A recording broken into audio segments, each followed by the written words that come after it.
Então, nesse sentido, é um dia de luta, né? Mais uma vez, aí, um 18 de maio, para a gente marcar que é o dia, né, da luta antimanicomial, mas também um dia de luta, né? Onde é importante a gente entender que luta é essa aqui que a gente está reivindicando, o que, que a gente tem perdido, né?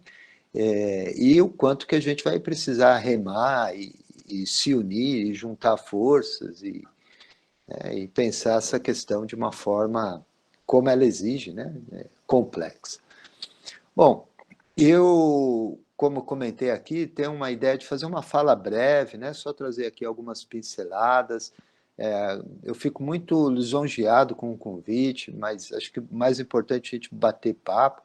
Também agradeço a Ivete pelo prefixo do doutor, mas a gente dispensa isso aqui, ainda mais num país de casa grande, senzala, né? É, a gente deixa o doutor de lado e vamos trocar ideia, como se diz mesmo, tá? Eu parto de uma questão, né, já de uma premissa, do que nós temos por fazer, né? Como que nós precisamos caminhar no campo da saúde mental e da luta antimanicomial. E me parece que nós temos um desafio importante, que é o desafio da política sobre drogas. Eu acho que essa é uma questão que precisamos nos debruçar enquanto sociedade, para além desse paradigma vigente da política de guerra às drogas, do modelo proibicionista, urge nós discutirmos esse assunto com seriedade, pensarmos uma outra forma que não seja ou culpabilizando o sujeito, e aí respondendo criminalmente por isso, ou levando a dimensão para o âmbito da dependência química, né? Disso que eu costumo dizer que se a gente não tomar o devido cuidado, a gente naturaliza a criação de uma sub-raça, né? De uma subespécie, aparecendo aí o dependente químico como um sujeito vulnerável, que não é capaz de decidir sobre seus corpos, né? Um pouco como nós temos visto, infelizmente, hoje, né, dia 18 de maio, acontecendo na região conhecida como Cracolândia, em São Paulo, a dispersão do fluxo, com essas estratégias de dor e sofrimento, um pouco como, infelizmente, nós temos visto hoje, dia 18 de maio de 2022, na cidade de Blumenau, em Santa Catarina, onde o prefeito e toda uma aliança local tem feito internações compulsórias, né, de pessoas em situação de rua sendo taxadas de dependentes químicas e por conta disso se dão o direito de fazer essas arbitrariedades. Então, logo de cara, esse é um elefante que nós temos na sala, né? Esse é um ponto importante para tocarmos quando nós falamos em saúde mental e luta antimanicomial. E eu digo logo de cara porque talvez nós começamos a fazer esse debate, né, lá atrás, deixando essa questão do uso abusivo de álcool e outras drogas, ou deixando esse modelo proibicionista e as discussões dali derivadas, né, de quem vai para a cadeia, de que o que na prática isso significa de exclusão de uma parcela da população, de perpetuação de um racismo, né, posto que as pessoas pobres, negras, periféricas, de baixa escolaridade, é quem acaba respondendo, né, pela questão do tráfico, né, por exemplo, o tráfico de varejo. Então, insisto nessa ideia, né, de que talvez nós, do campo da saúde mental e da luta antimanicomial, lá atrás, no começo, demoramos um tanto para chegar com o pé na porta nessa questão, né? Então, já de imediato, esse é um ponto aqui para trazermos e que nos suscita uma série de questões, nos convoca a uma série de invenções e nos exige, né, exige de nós um vigor nessa luta, nesse debate, e não fazermos determinadas concessões, né? Mas Além dessa questão inicial, me parece que no campo da saúde mental e da luta antimanicomial tem uma outra perspectiva para ser construída ou para ser reatada, que diz respeito a em nome do que em nome de qual saber, né, nós falamos o que falamos. Como está essa parte que na academia, né, a gente chamaria de um jeito, né, construção epistemológica, né? Como que está a nossa caixa de ferramentas conceitual? Né? Quais são os termos, de onde a gente tem se abastecido, né, para reproduzirmos nossos discursos, para compreendermos, né, os sujeitos? Será que nós conseguimos fazer essa compreensão da história de vida, da história do sofrimento mental, o que isso representa tanto naquele sujeito quanto o que isso representa em termos de uma produção social, né? Então, olhar um pouquinho para essa caixa de ferramentas, né? O que disso a gente ainda herda, às vezes, as mesmas ferramentas, ou ferramentas muito parecidas, com aquelas do discurso manicomial.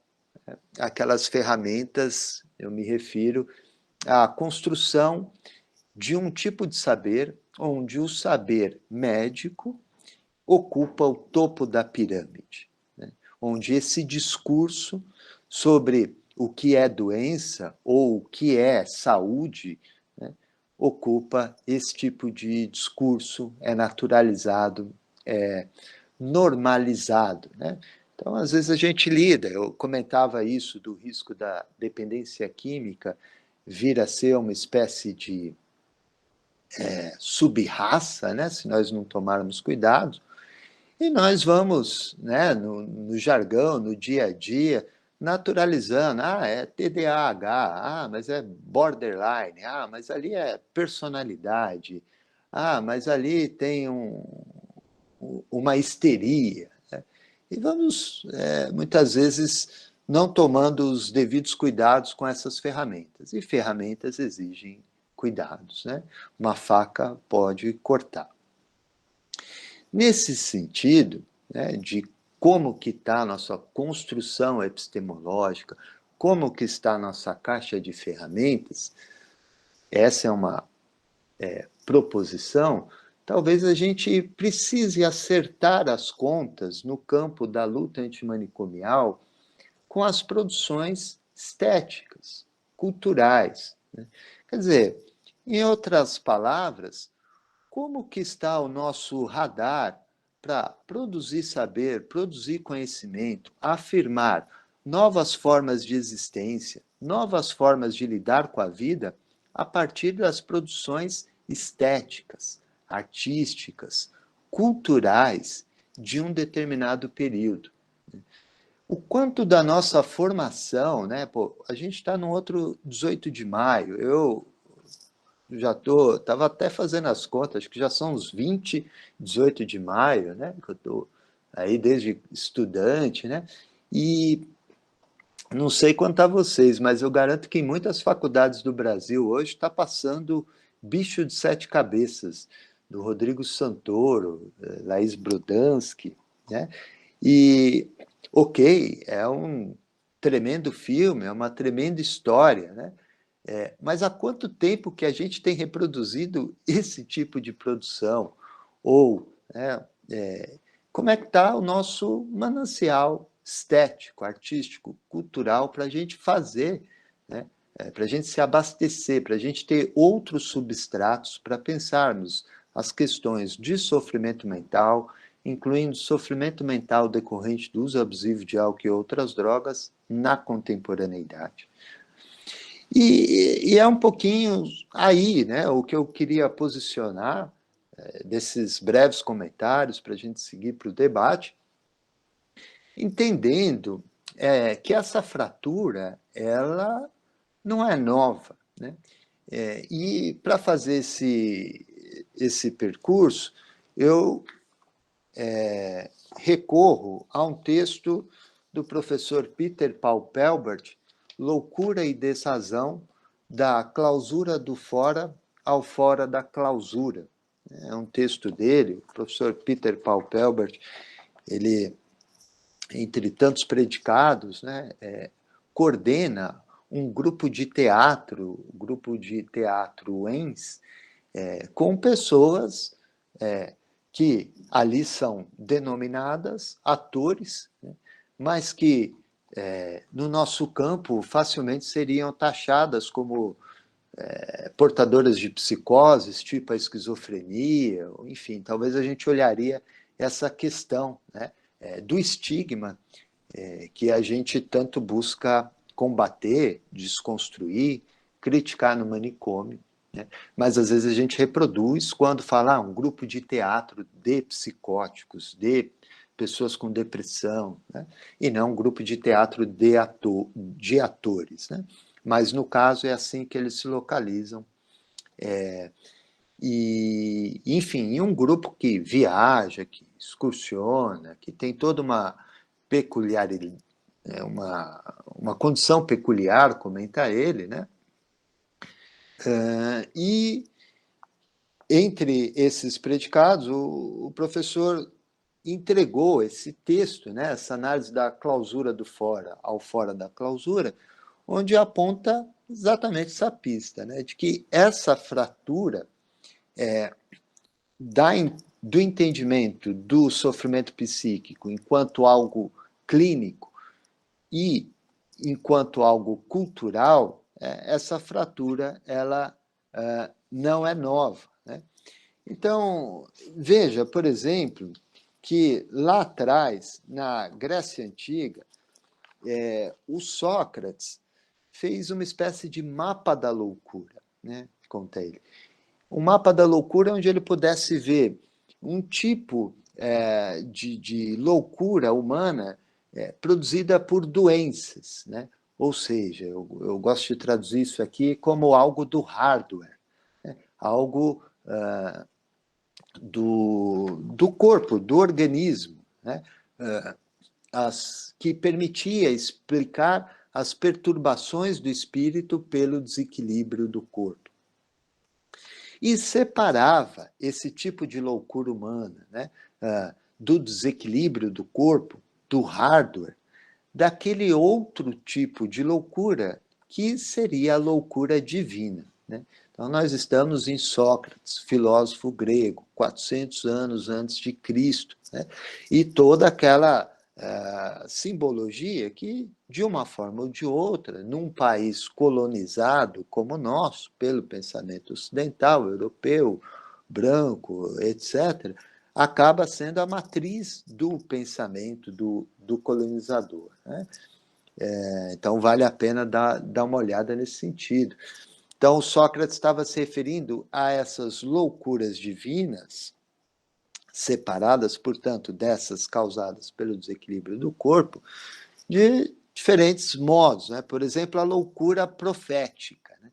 A loucura profética teria relação com esse discurso oracular, esse transe, essa ideia de que quem é louco, quem delira, talvez tenha acesso a um tipo de voz que não chega até a mim, por isso, não só eu vou respeitar a existência dessa pessoa no território, na comunidade, como vou, inclusive, posso me consultar com essa pessoa, né? Então, veja o quanto esse tipo de loucura e a aceitação que isso tinha naquele período é muito diferente, faz uma quebra de paradigma, né? E o Sócrates, para fazer um mapeamento desse tipo de loucura, né, profética, ele visita as escrituras, o que se falava, por exemplo, na mitologia de Apolo.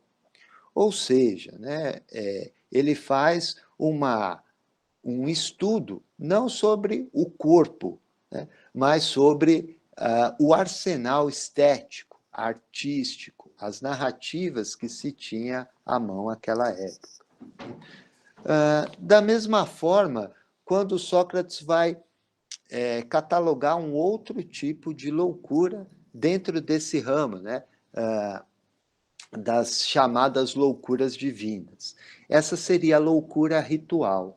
Essa tem relação com os estudos de Dionísio, das bacantes, daquelas festas, né, que aparecem nos livros de Homero, né, Odisseia, Ilíada, naquelas festas em que havia muito consumo de vinho, em que havia todo um culto da fertilidade, da sexualidade, dos prazeres, né? E o quanto esse culto dionisíaco se atrela a essa loucura que estaria relacionada ou à mania, ou que hoje a gente chamaria dos usos abusivos de álcool e outras drogas, né? Sócrates ainda fala de um outro tipo de loucura divina, a poética, aquela que vem inspirada pelas musas, e, por fim, a loucura divina erótica, né? Inspirada por Afrodite, todas essas narrativas, todas essas lendas que se tinham. Ou seja, com isso, só uma pista, é só uma pincelada, é só um ensaio, não quero ficar cansando muito aqui com essas digressões, mas com isso, o que é interessante apontarmos, né? Que lá atrás, mesmo no pensamento ocidental, branco, né, que vai ser a matriz, né, quando a gente fala das escolas gregas, para entender como a Europa foi constituída também nos seus processos de disputa, etc., para depois pensar como esse pensamento vai se infiltrar aqui no projeto Brasil, nós estamos afirmando que desde lá atrás se tinha uma concepção de que, para a gente entender ou para a gente pensar o que quer que seja sobre a loucura, sobre a alteridade, não basta olhar para o corpo, não basta olhar para o corpo do sujeito, ou não basta olhar para o sujeito enquanto um indivíduo, enquanto um átomo, enquanto um troço descolado da sociedade, da cultura, dos valores estéticos, né? Do que se alimentava ali em termos de simbólico, de produção do pensamento. E talvez esse seja um ponto em que a psiquiatria, quando foi forjada, né, o alienismo, quando foi forjado, aí eu já me refiro à invenção da psiquiatria, eu vou falar um pouquinho também brevemente disso, né, esse seja um ponto em que aí que foi a pá de cal, aí que foi o golpe, né, que realmente fez e faz essa fratura, que é quando, então, a gente coloniza, naturaliza um tipo de discurso que vai desembocar em mais ou menos na seguinte narrativa. Quem sabe sobre mim, quem sabe sobre meu sofrimento, quem sabe sobre as dores e as delícias de existir, né, não sou eu, né, é o médico, é um tipo de saber seja psiquiatria, psicologia, psicanálise, né, é esse tipo de saber que vai dizer o que eu tenho. E isso, né, a gente que é trabalhador do campo, a gente tem exemplos muito interessantes quando, às vezes, um sujeito sai do consultório com um diagnóstico de transtorno afetivo bipolar, né? E, às vezes, a pessoa sai feliz. Eu trabalhava em CAPS, às vezes lidava com isso assim. Agora eu sei o que eu tenho transtorno afetivo bipolar, né?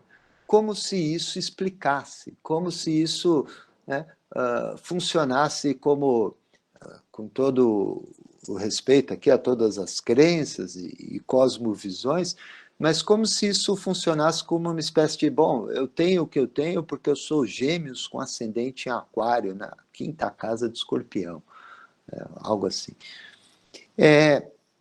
Nós precisamos estar atentos e nos esquivarmos, né, desse tipo de cosmovisão simplista, seja no transtorno afetivo bipolar, seja nos gêmeos, na quinta casa de escorpião, seja no dependente químico, porque isso cria rótulos, isso cria estigmas, e isso, né, aí eu pego esse gancho, né, da forja da psiquiatria, do alienismo, isso vem dessa tradição, que é a tradição do hospital, que é a tradição do manicômio. E aí, para a gente que, né, até peço desculpa se repita aqui o arroz e feijão, mas acho importante, né, voltar algumas casas no jogo, especialmente porque nosso público pode ser heterogêneo aqui, mas é importante lembrar como começou essa história. Né?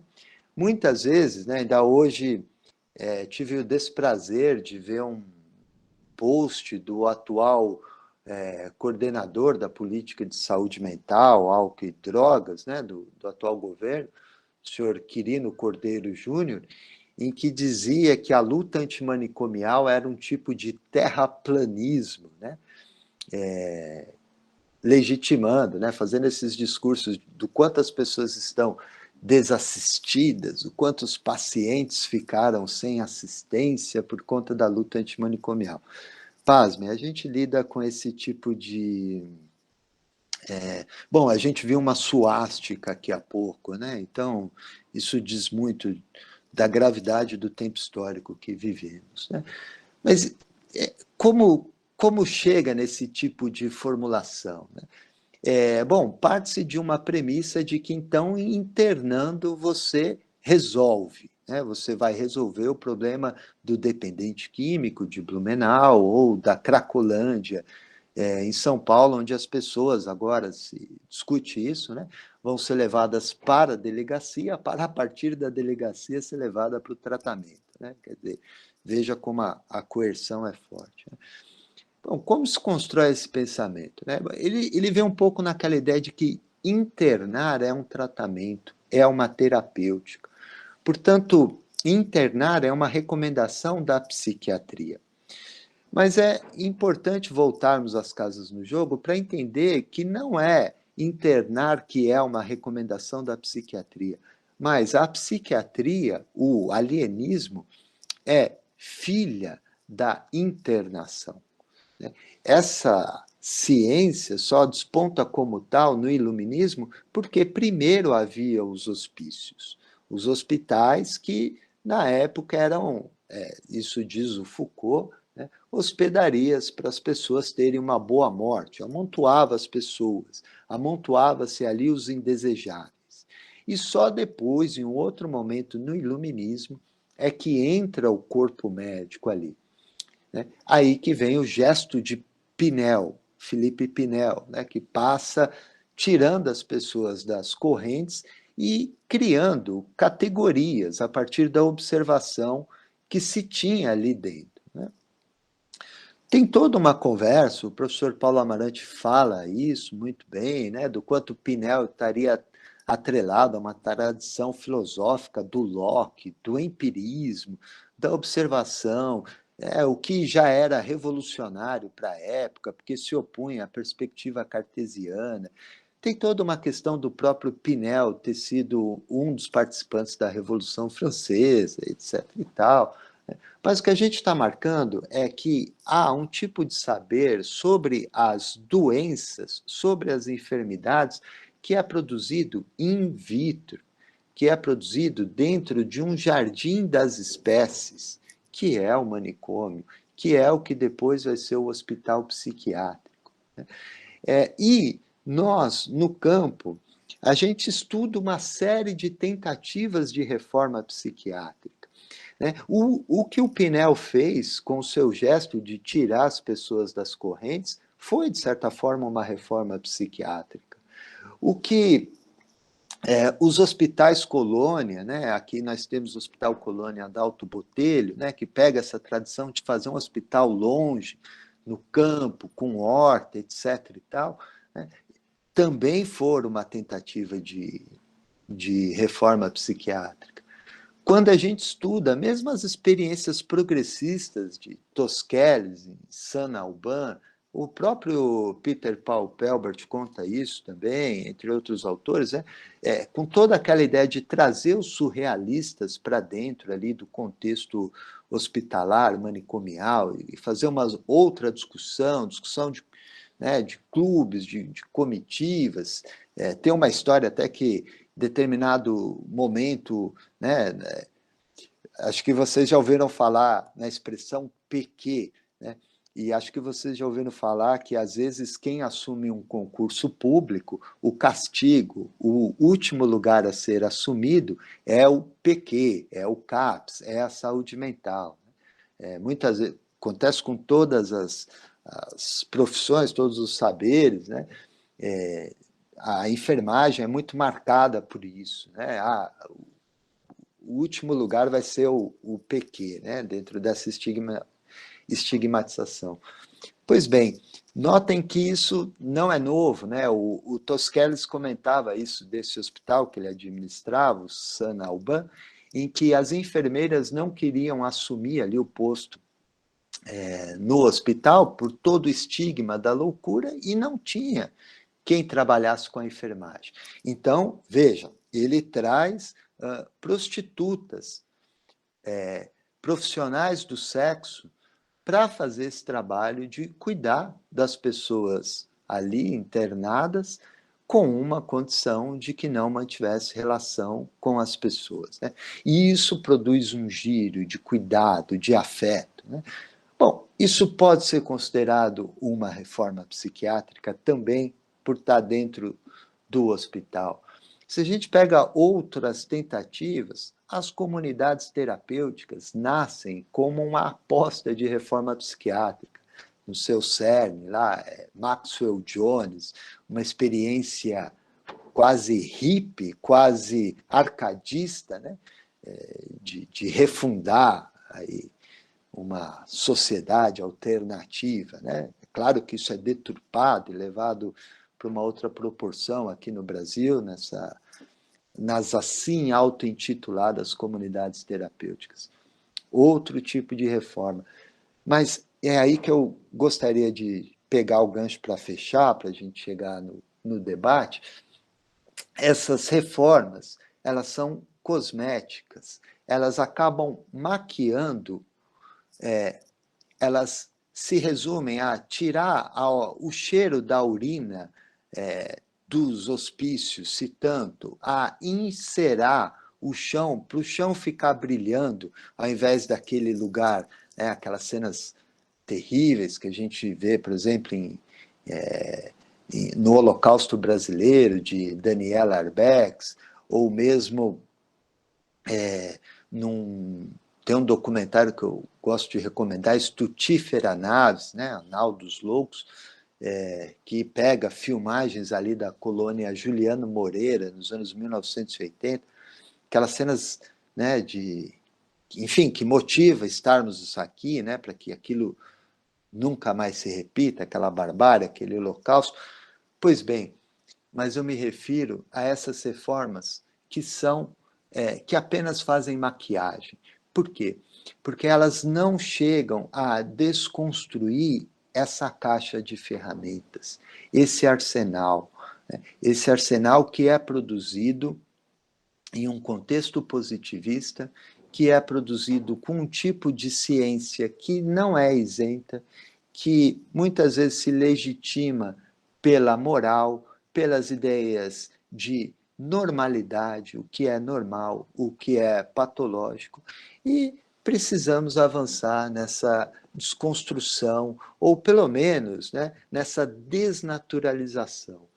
Veja que trabalhos como o do professor Henrique Carneiro, pegando essa esteira de Foucault e tantos outros, nos mostram, por exemplo, o quanto que por trás dessa ideia do dependente químico, né, vem uma herança do viciado. Né? O que a gente chama hoje de dependente químico, antes era viciado. Né? E como se dá essa questão da fabricação do vício, como aparece esses contextos, né? Esses conceitos e contextos na história. Né? Isso vem permeado pelo moralismo, pela biopolítica, né, por toda uma questão do consumo, por toda uma questão do próprio sistema capitalista, como ele é desencadeado, como que as drogas funcionais, né, remédios para aumentar a produtividade, café, né, nicotina, todos os estimulantes são muito bem aceitos, obrigado, e outras substâncias são demonizadas, né? Então, isso desemboca nessa construção dessas categorias. E para a gente fazer essa desconstrução, isso não significa que precisamos jogar tudo para cima, né, e dizer nada disso serve, mas é preciso estarmos atentos a essa outra perspectiva que não é reformar o hospício, mas fazer a antipsiquiatria. Né? Não reproduzir isso de cima para baixo, não reproduzir isso do topo da pirâmide, né? Para que a gente possa, de fato, chegar a uma outra compreensão que faça jus à luta antimanicomial, a esse pilar que é o pilar sociocultural. Para isso, olhar para as artes, olhar para o que está sendo produzido, fermentar e fomentar a criação estética ainda é uma urgência. Eu teria mais condições a fazer sobre o atual momento que atravessamos, mas para ser telegráfico aqui, eu fecho esse bloco e passo a palavra, enfim, para a gente debater em cima das questões.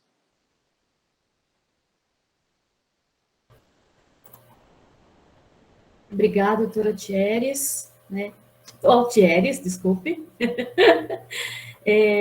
Bom, eu tenho três perguntas aqui que acredito que seja interessante. Até teve alguma fala, na sua fala, senti que houve uma colocação, mas gostaria que explanasse um pouco melhor.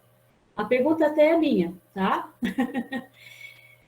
Como podemos intervir nas demandas judiciais, hospitalocêntricas, institucionais, hoje? Que a gente vê essa demanda judicial muito grande para os municípios, para o Estado, para hospitalizar o paciente sem muito critério, mesmo com a equipe técnica se colocando na negativa de internar o paciente, e institucionalizar os pacientes também.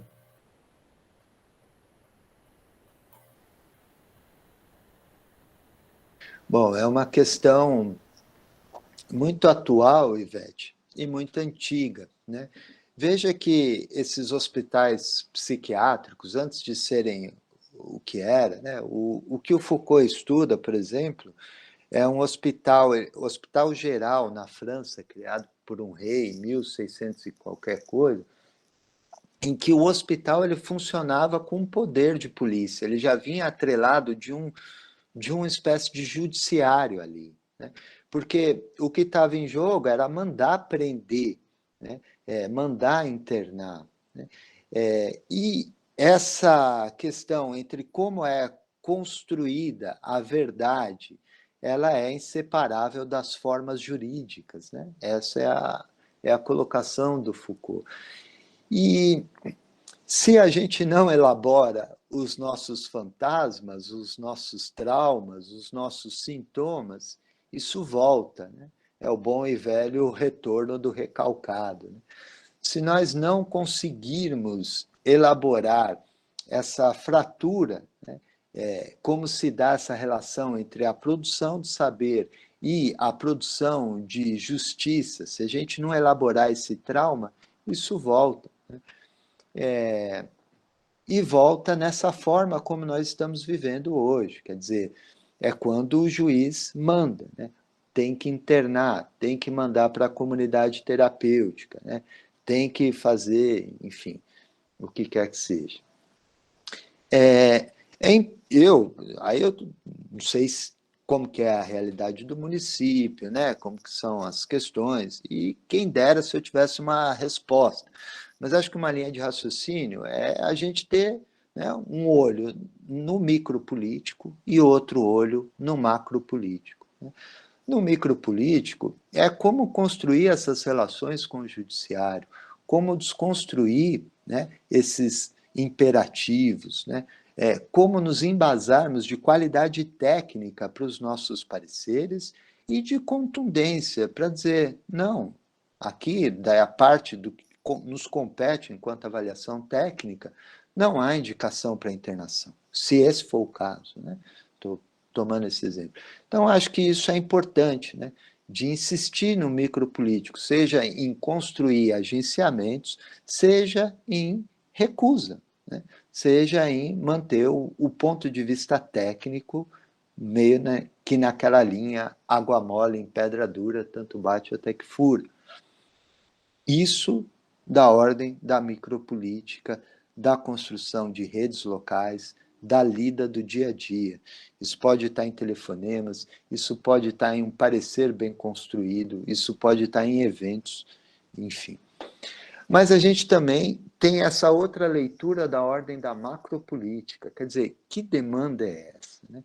Que judiciário é esse? Que momento do país é esse que nós atravessamos, o tal do lawfare, né? Onde o judiciário, muitas vezes, acaba se sobrepondo às outras instâncias, ao executivo, ao legislativo, né? Vivemos isso recentemente na história do país, né?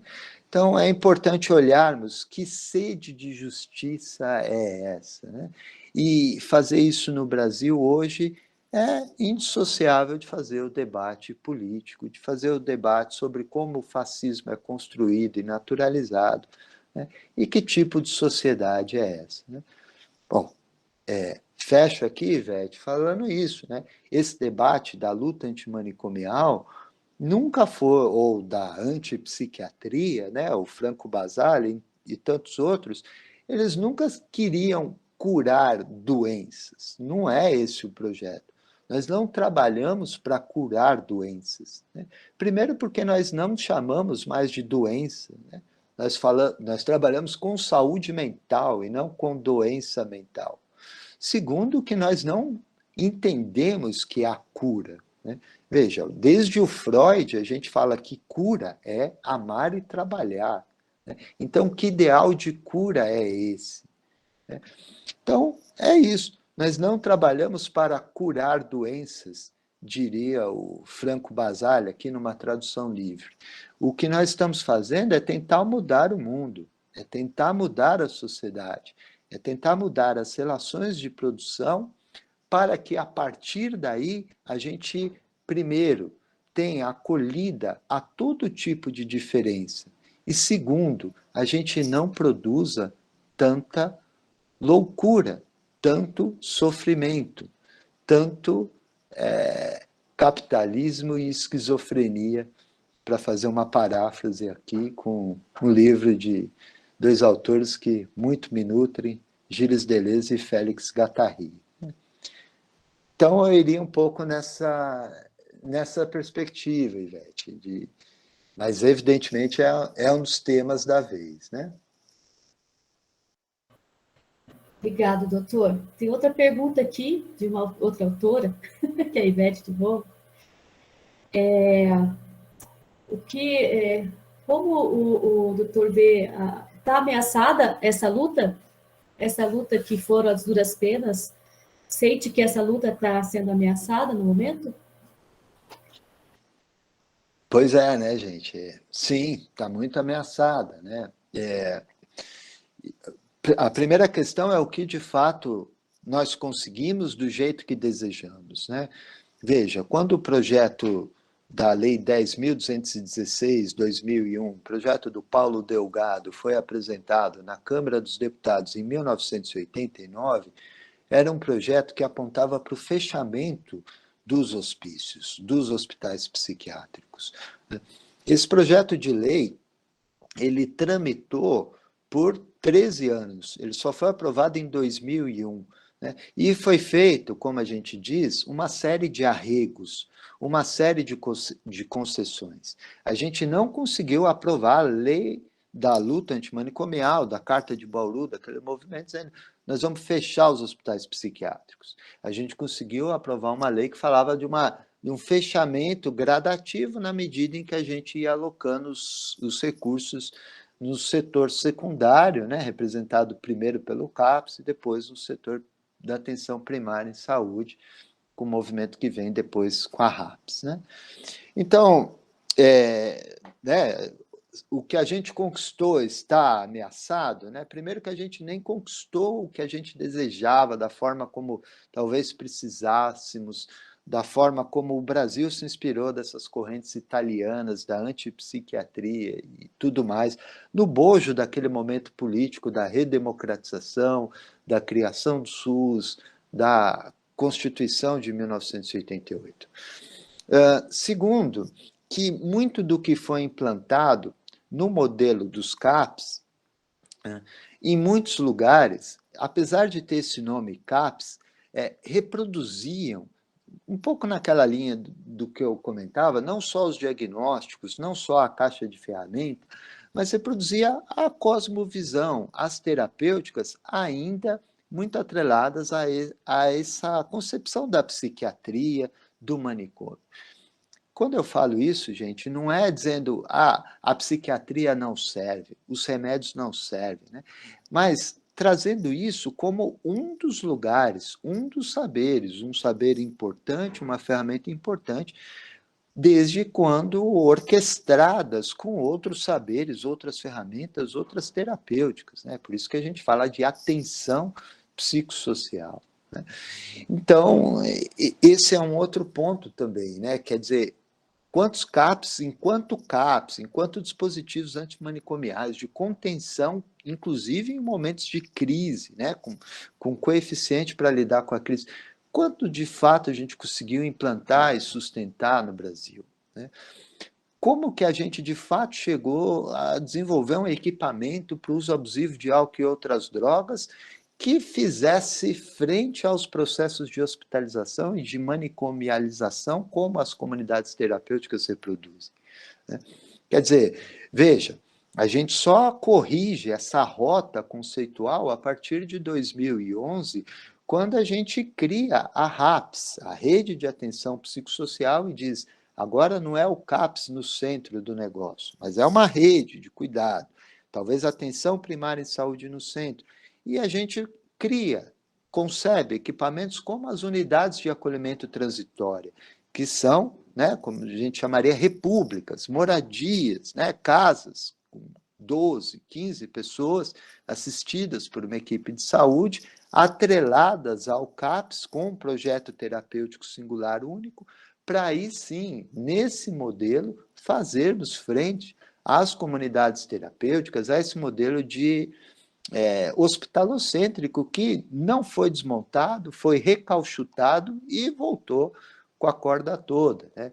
Haja visto que hoje as comunidades terapêuticas abocanham aí fatias enormes do orçamento cada vez maior, os hospitais psiquiátricos, idem, né?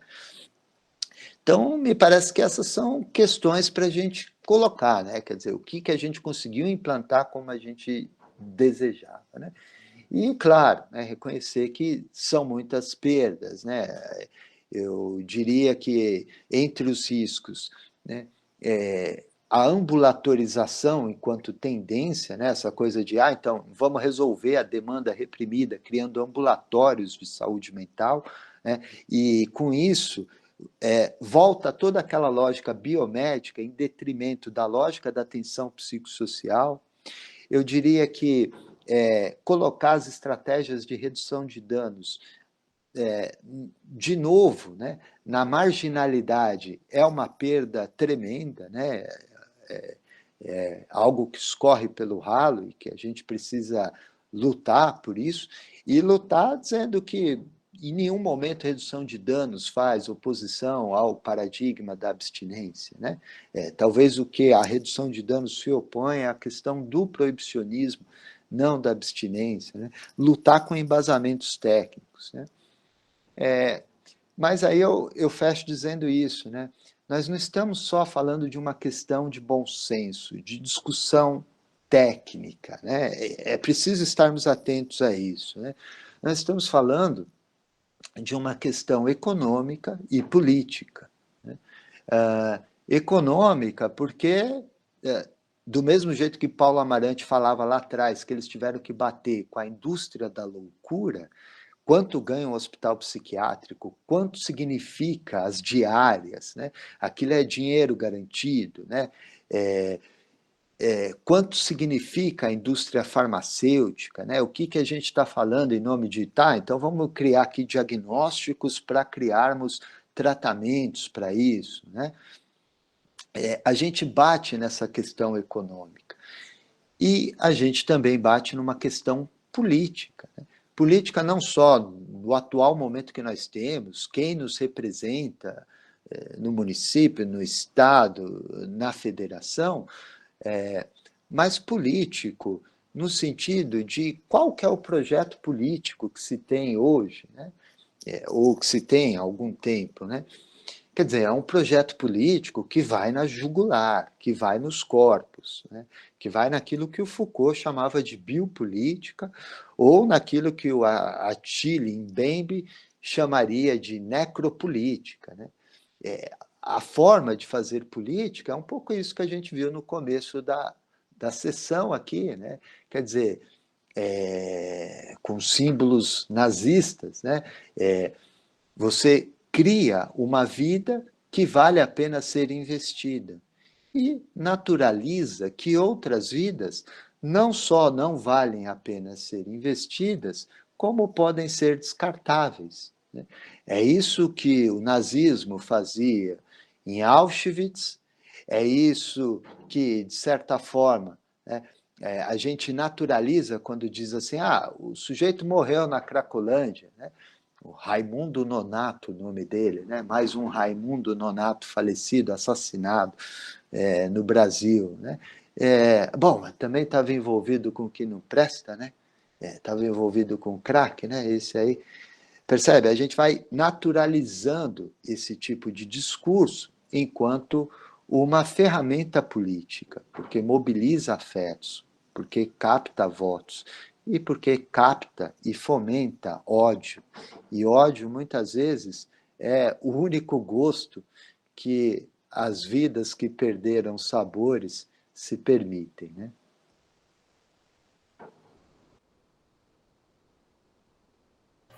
Nós temos mais duas perguntas aqui, mas acredito que foram contempladas na sua fala, mas eu vou ler, né? A Lília do Carlos pergunta: ao seu ver, as comunidades terapêuticas estão indo na mão ou na contramão da reforma psiquiátrica?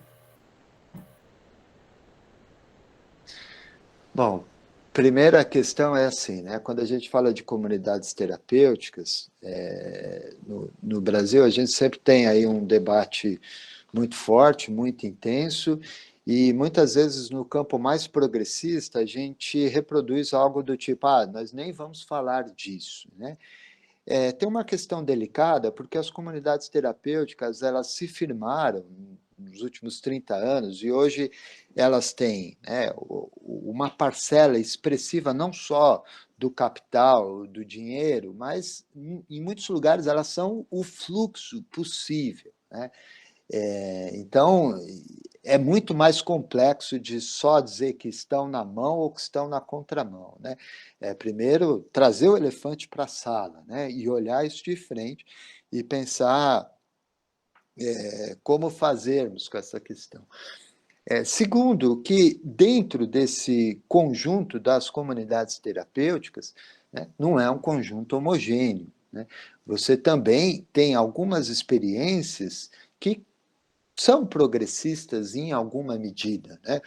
Por exemplo, comunidades terapêuticas ou assim intituladas, clínicas, etc., que hoje têm trabalhado ou com psicodélicos, né, sendo trazido aí esse estudo, enfim, ou mesmo a questão do uso de cannabis, né? Enfim, isso só para pontuar que nós não estamos falando que todas são daquele formato, daquela questão. Mas aí a gente tem uma perspectiva que E isso temos documentos, né, os relatórios do Conselho Federal de Psicologia e Mecanismo Nacional de Combate à Tortura, que evidenciam a imposição de credo, a prática de tortura, a violação A de violação de correspondência. correspondência. Opa, cadê o microfone? É um É um documento, documento, acho que... acho que Opa. Obrigado. Tem um relatório do IPEA também, a nota técnica do IPEA, um levantamento sensacional sobre esse contexto, né, grande parte das comunidades terapêuticas, que evidentemente estão na contramão nesse sentido, né, de tirar o sujeito do território, de imposição de credo, de fazer isso desarticulado, com programas de saúde pública, de ter uma visão de que a abstinência é o único caminho possível e que se a pessoa recair, ela, sei lá, precisa pegar uma colher, cavar o próprio túmulo e deitar ali para entender que ela não é nada na vida, né? Enfim, mas eu fecho esse comentário dizendo assim, às vezes a gente, no campo progressista, a luta antimanicomial, discute muito a questão das comunidades terapêuticas, mas discute pouco a distopia neopentecostal que está em disputa no Brasil, né? Nesse sentido, aí evidentemente não é um ataque ao neopentecostalismo, mas eu me refiro a um tipo de distopia, né? Isso até voltando àquela ideia do que a gente se abastece da estética, né? Tem um filme brasileiro, Divino Amor, né? Que faz muito bem esse diálogo, que é imaginar como seria ali o Brasil de 2030, mais ou menos, em que esse modelo neopentecostal de algumas formas de ler o evangelho, esse modelo fosse o modelo governante político de um país onde, sei lá, tinha uma personagem ali que ela tinha que convencer as pessoas a não se divorciarem, porque se divorciar era pecado, né? Me parece que é isso que a gente precisa estar atento enquanto cultura, enquanto pensadores, enquanto trabalhadores da saúde, que projeto de sociedade nós disputamos, né? Um projeto de cidadania, de habitação popular, como lá atrás falávamos, no começo da luta antimanicomial, né? Quer dizer, para onde essa pessoa vai depois que ela sair do hospício, se o hospício não existir? Pô, vai para casa própria, né? Nós vamos disputar Coab, nós vamos disputar programa de moradia. É isso que a gente... Não vamos se contentar com pouco, né? É um pouco sobre isso, né? A gente está nessa disputa por esse modelo de sociedade, ou a gente está assistindo, quase que passivamente, à assunção de um tipo de distopia que diz isso pode, isso não pode, né? Eu me refiro à distopia neopentecostal nesse contexto do Brasil, em referência ao divino amor, mas me parece que Handmaid's Tale, é, o Conto de Aia, né, como foi traduzido, e tantos outros produtos, né, mesmo o Matrix fazem muito bem essa discussão. É importante a gente disputar futuros, é importante a gente olhar para frente nesse sentido. Mas a Laura tinha levantado a mão, né? Desculpa, gente, se falo demais aqui, mas as questões instigam, né?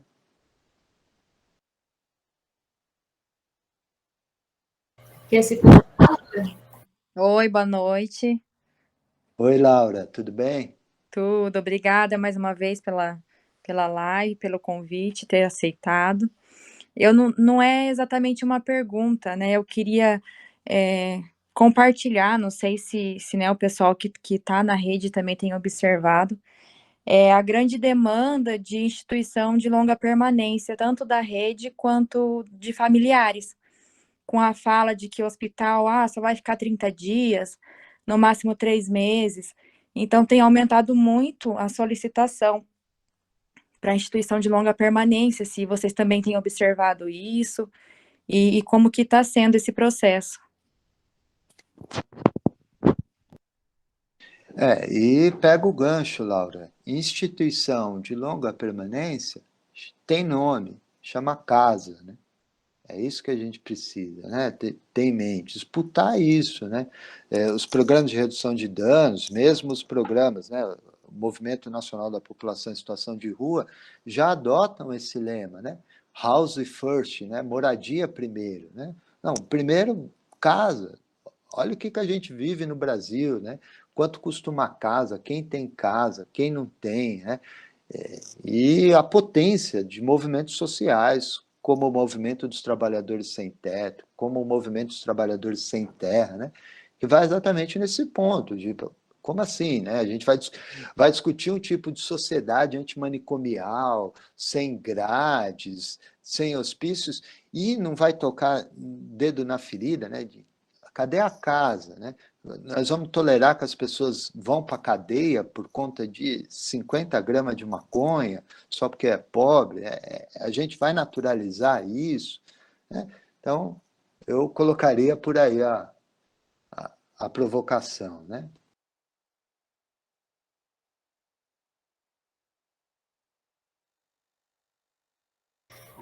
Como o tempo está ficando apertado, eu vou pedir para a Melody, que fez a pergunta sobre o cuidado de saúde mental, que não funciona, dos conselhos Ministério Público ou Conselho Municipal, a quem procura, caso precise de atendimento. Eu não sei se ela está falando isso a nível municipal ou a nível de RAPS. Se ela pudesse se colocar, por favor. Obrigada.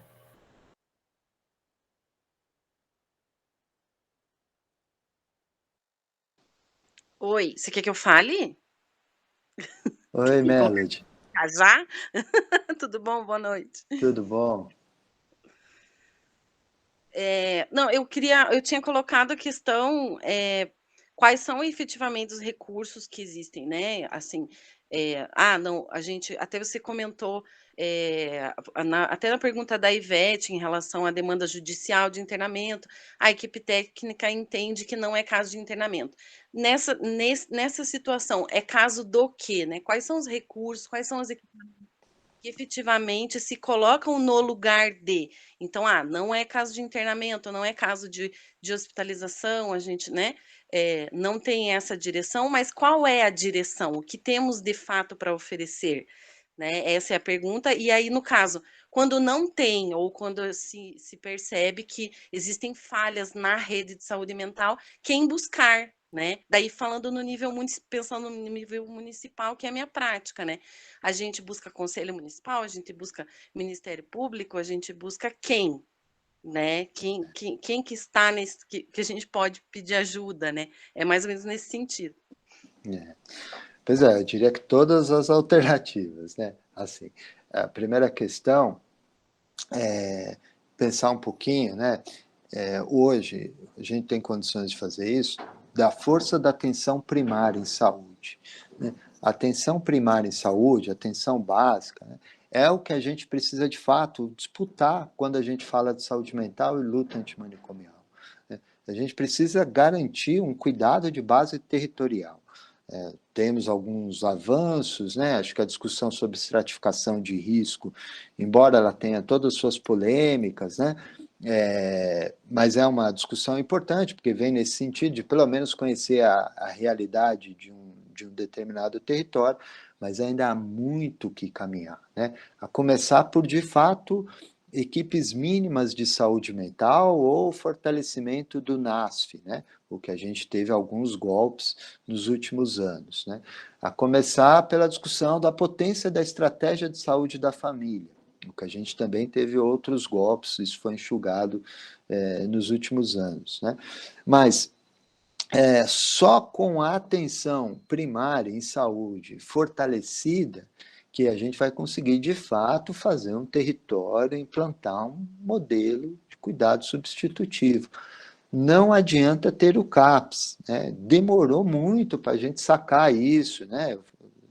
Enfim, né? Enquanto trabalhadores e na formulação de políticas públicas.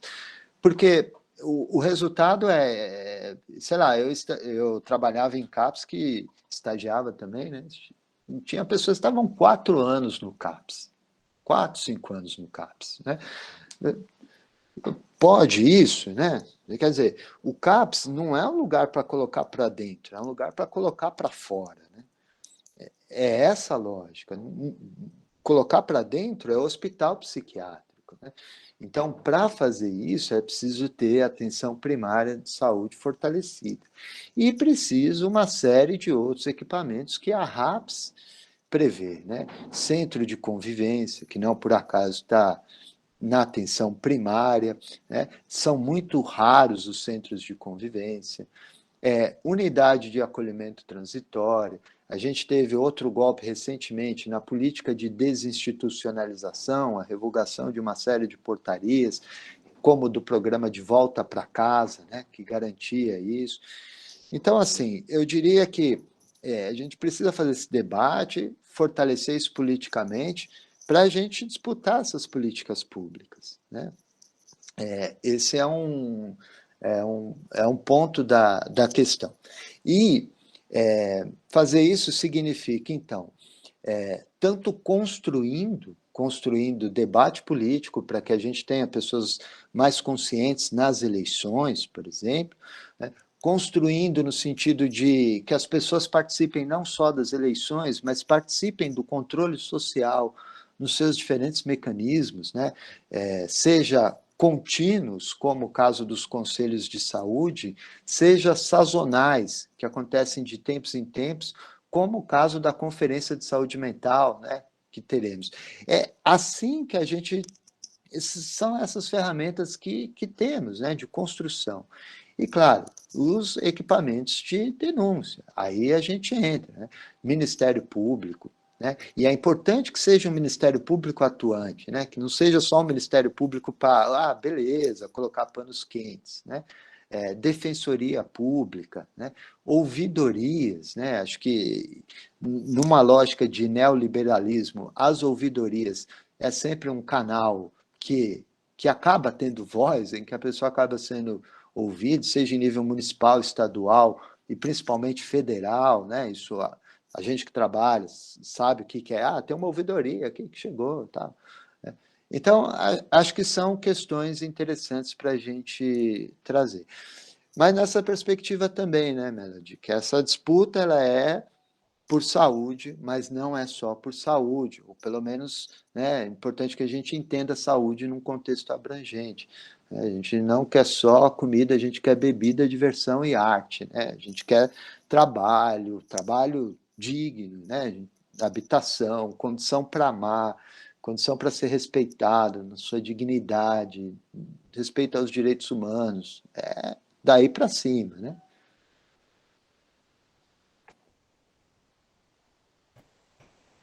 A gente observou aqui que só 15 pessoas colocou o nome completo e local de trabalho, e temos 28 pessoas assistindo. Se alguém esqueceu de colocar o nome, para colocar na questão dos certificados, tá bom? Temos só mais uma, tá bom? Pode ser, professor Altieres? Pode. Ó, o meu teto aqui é 8h30, porque eu estou no trabalho, aí 8h30 eu volto para o trabalho aqui. Mas Tá bom. Estou à disposição, tá? Considerando o CAPS enquanto um equipamento de saúde mental de base territorial, como desconstruir um cuidado que está sendo estabelecido numa lógica de internamento como via de regra inicial ao tratamento, para somente depois esse sujeito ser efetivamente considerado apto, entre aspas, para ser ali atendido? É uma pergunta da Pamela. Pois é. É por isso que estamos aqui, Pamela. O nome do troço é luta, né? Quer dizer, em algum momento tem que ter tensão, tem que, né, quebrar os ovos para fazer o omelete, né? Acho que essa é uma... Claro, né? A gente não está dizendo em pegar em armas, ninguém está falando em fundar clube de tiros, né? Pelo menos eu não acredito que seja por aí, né? Mas nós estamos falando em pegar nessas ferramentas, que é a palavra, que é o embasamento técnico e que é a contundência, né? Para dizer, não concordamos com essa questão da internação. Porque nas concessões, né? Naquela coisa de, putz, mas não tem para onde ir, como é que vai fazer, né? Então vai, né? É aí que a gente naturaliza a questão toda, né? Então, claro, ninguém aqui é poliana, a gente sabe das tensões, de como é difícil, da seca, né? Mas eu diria por aí, acho que a gente tem também essa advertência em relação às concessões, né? Bom, se a política é baseada na lógica do internamento, a gente precisa desconstruir essa lógica do internamento. Vamos desmontar isso, né? Como vamos fazer? Vamos para o debate, vamos, né, munido de dados, de teses. Olha quantos estudos sobre recovery, né? Porta giratória, né? Quantas pessoas internam, desinternam, voltam, né? É esse tipo de efetividade, né, que a gente vai acreditar, né? Então, acho que seria por aí, né? De fato, algumas questões, né, na medida do possível, é importante ter esse enfrentamento, essa contundência, claro que com cordialidade, com a palavra, com a técnica, com a democracia ao nosso lado, não com o fascismo, com o grito, né?